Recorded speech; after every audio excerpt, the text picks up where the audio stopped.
Cette semaine d'actualité a été marquée par les faits divers. L'été a été particulièrement meurtrier sur les routes des Landes et la semaine qui s'est écoulée en est la preuve. D'abord parce que 2 accidents de la route mortels sont survenus. Samedi dernier, à Artasynx, un motard âgé de 53 ans a percuté un véhicule à l'arrêt. Hier soir, à Coneil, c'est encore une fois un quinquagénaire qui est entré en collision avec un camion. Il s'agit du 17e mort sur la route depuis le début de l'année dans le département, mais surtout le 6e en un mois.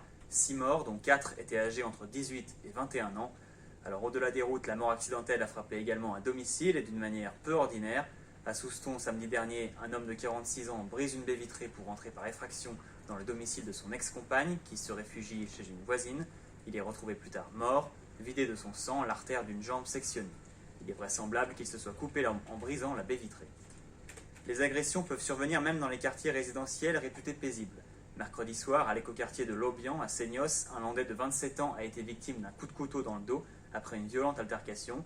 L'homme a trouvé refuge chez des particuliers qui ont rapidement appelé les secours. Ses jours ne sont pas en danger. Pour l'heure, le mobile de l'agression n'est pas connu, mais la piste du trafic de stupéfiants est envisagée.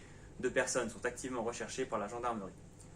Alors au milieu de cette semaine sombre, certains retrouvent le sourire. C'est le cas de Titouan Bernard, chef de cabinet de Charles Daillot, maire de Mont-de-Marsan. Le jeune homme de 24 ans avait été épinglé par la LICRA en juillet dernier pour d'anciens tweets jugés antisémites publiés en 2014, alors qu'à peine majeur, il affichait son soutien à l'humoriste Dieudonné. La Ligue avait alerté le maire qui avait mis à pied illico son chef de cabinet. Titouan Bernard a finalement été réintégré cette semaine. Lui qui plaidait l'erreur de jeunesse a été écouté par l'élu. Dans la vie, je cite, « Tout le monde a droit à une seconde chance ».